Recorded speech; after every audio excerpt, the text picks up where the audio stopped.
तर मित्रांनो नमस्कार. सावळ्याची जणू सावली या मालिकेचा आजचा म्हणजेच 29 जूनचा रिव्ह्यू आपण बघत आहोत. खूप छान असा ट्विस्ट येणार आहे, त्यामुळे एपिसोड स्किप न करता शेवटपर्यंत नक्की बघा. इकडे मात्र जगन्नाथला कळतं की हा सगळा तिलोत्तमाचा डाव आहे. हे सगळं निर्णय घेऊन आणि विचारपूर्वकच केला आहे. जगन्नाथ हे सगळं सावलीला सांगत असतो, तर हे सगळं ऐकून सावली मात्र खूप अस्वस्थ होत असते. आतापर्यंत तर सगळं काही ठीक चालू होतं, मुलांचा रियाज वगैरे सगळं छान चालू होतं. तर मधीच्या आश्रमचं काय झालं आणि काय नाही, सावलीला भीती वाटत असते. माझ्यामुळे मुलांचं नुकसान व्हायला नको. त्यानंतर आता जगन्नाथजी म्हणू लागता, हे सगळं ना साऊ तुला सांगतो की हे तिलोत्तमानेच केलं आहे. काय पाठीमागून वार करते म्हणा, पण तिला कळलं नाही हा जगन्नाथ पंडित अजून कसा आहे. तिने मला ओळखलंच नाही वाटतं. ती पाठीमागून जरी घाव घालत असेल ना, तरी हा जगन्नाथ पंडित मी तिला समोरूनच जातो आता आणि तिला जाब विचारतो. दुसरीकडे आता अबीरने ओवीला फोन करून सगळं काही सांगितलेलं असतं की ओवी, गुरुकुलमध्ये पोलीस आले होते आणि त्यांनी गुरुकुलानं लॉक लावले आणि आम्ही आता तिथनं घरी आलो आहे. काय तर ते म्हणत होते की आता गुरुकुल आमच्या ताब्यात आहे, तुम्ही परत गुरुकुलमध्ये यायचंच नाही. त्यानंतर अबीर रडत असतो. अबीरला वाटत असतं आता गुरुकुल जर बंद झालं तर माझी आणि ओवीची भेट कधीच होणार नाही. अबीरला त्या गोष्टीची भीती वाटत असते. त्यानंतर हे सगळं ओवी सारंगला सांगू लागते. सारंगला पण खूप वेगळं वाटत असतं की गुरुकुल बंद झालं तर माझं पण कसं होईल. मला पण एक सवय झाली ओवीला गाण्यासाठी नेऊन सोडायचं, तिला घेऊन यायचं, माझं पण छान तिकडं जुळत होतं.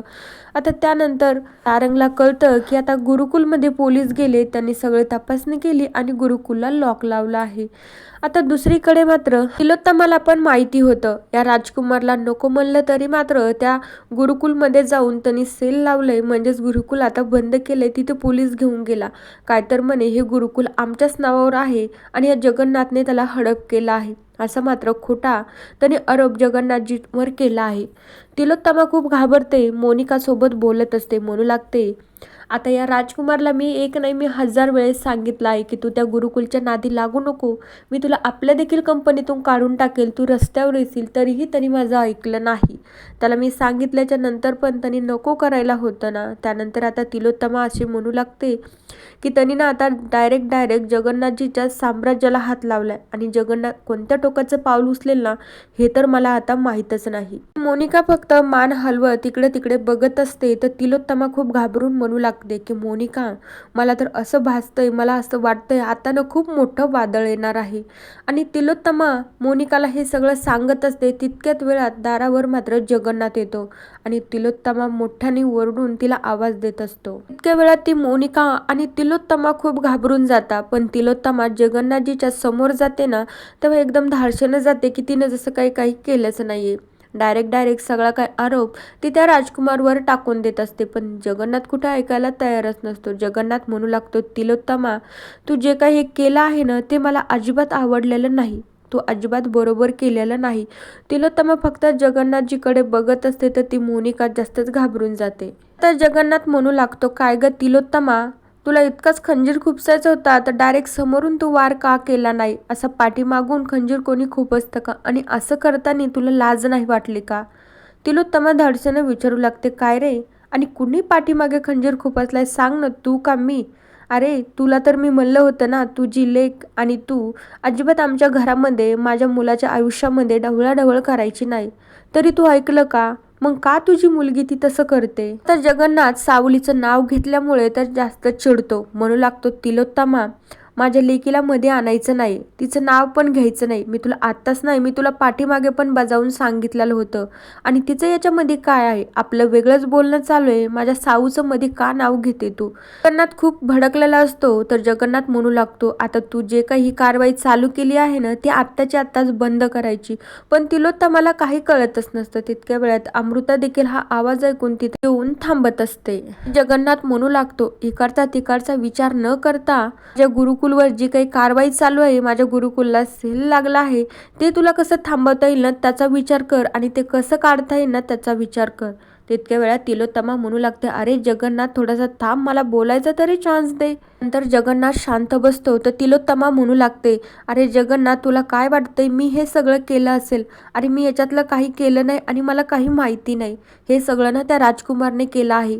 मी त्याला एक नाही मी त्याला 1000 वेळेस सांगितलं गुरुकुलच्या जाग्याकडे डुंकून पण बघायचं नाही, पण त्यांनी माझं काही ऐकलं नाही आणि घराचा जो काही कारभार, बिझनेसचा कारभार सगळं काही आता सध्या राजकुमारच्याच हातामध्ये आहे. पण आता जगन्नाथला विश्वास बसत नसतो. ही तिलोत्तमा काय करू शकते आणि कोणत्या थराला जाऊ शकते ना त्याला चांगलंच माहिती असतं. आता जगन्नाथ म्हणू लागतो, मला माहिती तिलोत्तमा तू हेच बोलणार होतीस, कारण की मला आधीच आठवलं होतं. तर आता जगन्नाथ असं म्हणू लागतो की स्वतःची कातडी झाकण्यासाठी आता त्याच्यावर नाव लोटून देतेस ना, मला चांगलंच माहिती. त्यावेळी आता जगन्नाथ म्हणू लागतो, बरं सांग कुठे तो राजकुमार आता? तिलोत्तमा सांगू लागते तो त्याच्या अर्जंटली कामासाठी बाहेर गेला आहे. जगन्नाथ म्हणू लागतो, कशाचा बाहेर वगैरे नाही गेला, कुठेतरी घरातच लपून बसला असेल. आता हे सगळं अमृता आणि मोनिका सगळं काही बघत असता. मोनिका तर खूपच घाबरून जात असते. जगन्नाथ म्हणू लागतो, कुठे तो राजकुमार, त्याला लवकरात लवकर आवाज दे. त्याची घाणेरडी सवय माहिती आहे ना मला, काही ना काही उद्योग कारनामे करायचे आणि असं घरातच लपून बसायचं. त्यानंतर जगन्नाथ असं म्हणू लागतो की तिलोत्तमा पण एक गोष्ट लक्षात ठेव, तुला काय वाटतं तू जे काही करते ते मला माहिती होणार नाही.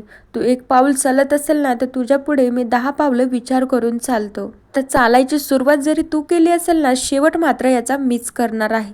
तितक्या वेळात सारंग वरतून खाली येतो. म्हणू लागतो, जगन्नाथजी प्लीज शांत बसा, आपण बघूया काहीतरी, मला सगळं काही कळलं आहे.